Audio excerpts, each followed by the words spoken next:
Welcome students. आज हम पढ़ने जा रहे हैं भाषा अभ्यास क्लास 5 पाठ 1 दिमागी। सबसे पहले बच्चों आप अपनी बुक में देखेंगे 6 कुछ वर्ड दिए हैं, उसमें गहरे काले कलर का शब्द है। ठीक है, उस शब्द को छांट के नीचे लिखना है। तो आइए हम पहला प्रश्न करते हैं।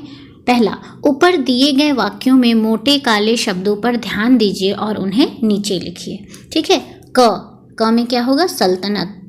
ख में जल्दी, और ग में होगा ताज्जुब। घ में तुम्हारा, अंग में बच्चे, और च में छुट्टी। तो इस प्रकार से ये सिर्फ काले शब्दों को नीचे लिखना था। अब हम आते हैं दूसरा, नीचे दिए गए वाक्यों को सही शब्द से पूरा कीजिए। तो बच्चों मैं पहले इसमें आपको बता दे रही हूँ, इसमें शब्द जो हैं आपको सही शब्द लिखना है। मतलब जो शब्द हैं वो पढ़ने में एक जैसा लगेगा लेकिन लिखा हुआ अलग रहेगा। तो जो सही है उसे आपको लिखना है। चलिए हम एक एक करके देखते हैं। क, गणित के सवाल हल करना डैश खीर है। तो इसका आंसर क्या होगा? टेढ़ी। ठीक। ख, मेरे घर के पीछे आम का एक डैश पेड़ है। तो एक बड़ा पेड़ है। ओके।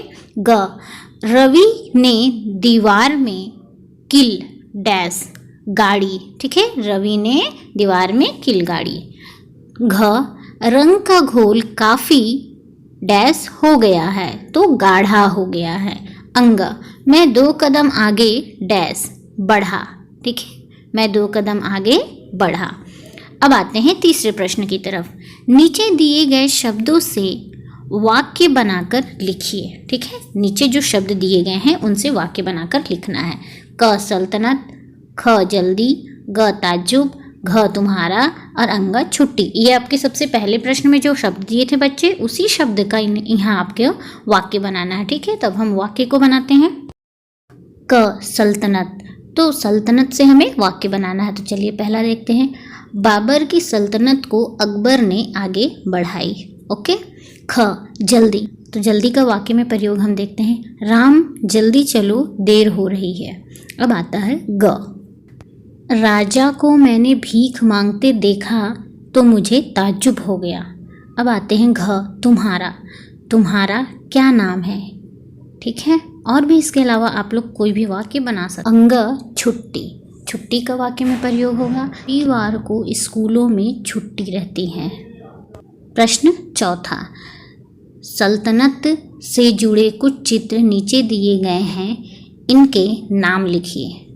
सबसे पहला तख्त, दूसरा महल, तीसरा सुल्तान, चौथा सिपाही, पांचवा ताज, और छठवां तोप। तो ये सारे चित्र दिए गए हैं, इनके नाम नीचे दर्शाए गए हैं। अब हम आते हैं अपने 5वें प्रश्न की तरफ।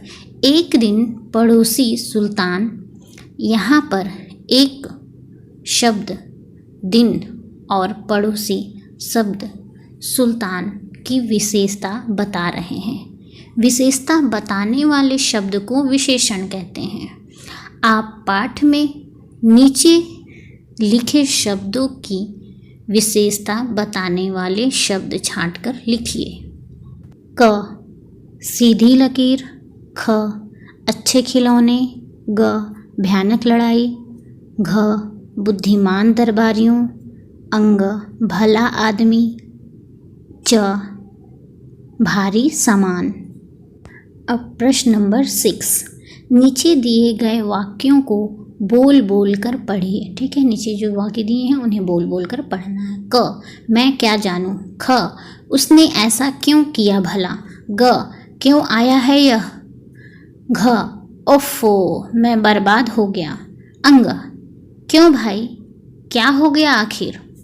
अब 7वां, पढ़िए और समझिए। ये जो वाक्य दिए हैं इन्हीं के बारे में 7वां में है, उसे समझना है। ठीक है, अब देखिए, जब हम भावों पर बल देते हैं, मतलब अपनी जो भावनाएं हैं उस पर बल देते हैं अधिक, तो अक्सर हमारी वाक्य संरचना बदल जाती है। जैसे क्यों आया है यह, क्यों आया है यह, हमारी जो वाक्य संरचना है वो थोड़ा चेंज हो जाती है। इस वाक्य में क्यों कारण पर बल है।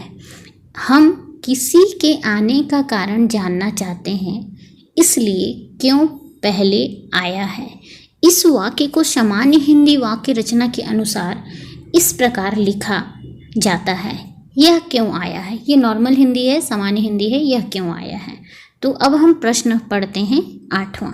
नीचे दिए गए वाक्यों को सामान्य हिंदी वाक्य रचना के अनुसार लिखिए। क, उसने ऐसा क्यों किया भला। उत्तर होगा भला उसने ऐसा क्यों किया। ख, यह था आपके तख्त के चारों ओर लकीर खींचने का मतलब। उत्तर आपके तख्त के चारों ओर लकीर खींचने का यह मतलब था। ग, पर वह कुछ समझ तो सका ना। पर क्या वह कुछ समझ सका। उत्तर है ये घ, क्या हो गया आखिर। उत्तर आखिर क्या हो गया। प्रश्न 9वां। नीचे दिए गई शब्द सीढ़ियों को चित्रों की सहायता से पूरा कीजिए। पहले शब्द में देखिए, अच्छे से सीढ़ियों को आप देखिए ध्यान से। अनार, दीवार, दीपक, पालक, चांदनी, चाशनी, चावल, सवाल। तो ये आपके चित्र के अनुसार सीढ़ी पूरे होते हैं। ओके, अब हम आगे चलते हैं। प्रश्न नंबर 10वां। नीचे दी गई चित्र कथा में से अपने संवाद लिखिए। तो ये जो चित्र कथा दिया हुआ है इसमें आपको अपना संवाद लिखना है। ठीक है, तो सबसे पहले हम पहले खाने में देखते हैं। तो 2 मित्र हैं। ठीक है, 2 मित्र हैं जो कि प्यास के मारे भटक रहे थे और बहुत तेज गर्मी थी। 2 मित्र हैं, उन्हें पानी प्यास लगी थी और वो पानी पीने के लिए भटक रहे थे और बहुत तेज गर्मी थी। उस समय बहुत तेज गर्मी भी थी। अब दूसरे वाक्य में देखिए। ठीक है, वो लोग चलते चलते एक नदी पर पहुँचे, है ना। एक नदी उनको दिखा। फिर क्या होता है, एक मित्र दौड़कर नदी की तरफ गया। ठीक, देखो एक मित्र दौड़ के नदी की तरफ जाता है। फिर तीसरा में देखो, पानी मुंह में डालते ही उसने बोला यह तो नमकीन पानी है, यह तो नमकीन पानी है, मतलब इससे उनकी प्यास नहीं बुझ सकती। ठीक, अब आगे देखिए। तो दूसरे मित्र ने बोला हो सकता है इसमें समुद्र का पानी आता हो। ठीक है, इतना संतुष्ट किए। फिर आगे गए। अब आगे चलते हैं, शायद पीने योग्य पानी मिल जाए। तो इस प्रकार से बच्चों चित्र को देखकर हमने उसमें संवाद डाला है। तो ये आपकी चित्रात्मक कथा हो गई। ठीक है, तो इसे आप ध्यान से पढ़ो, पूरे अच्छे से समझो। Thank you for watching this video. Please like and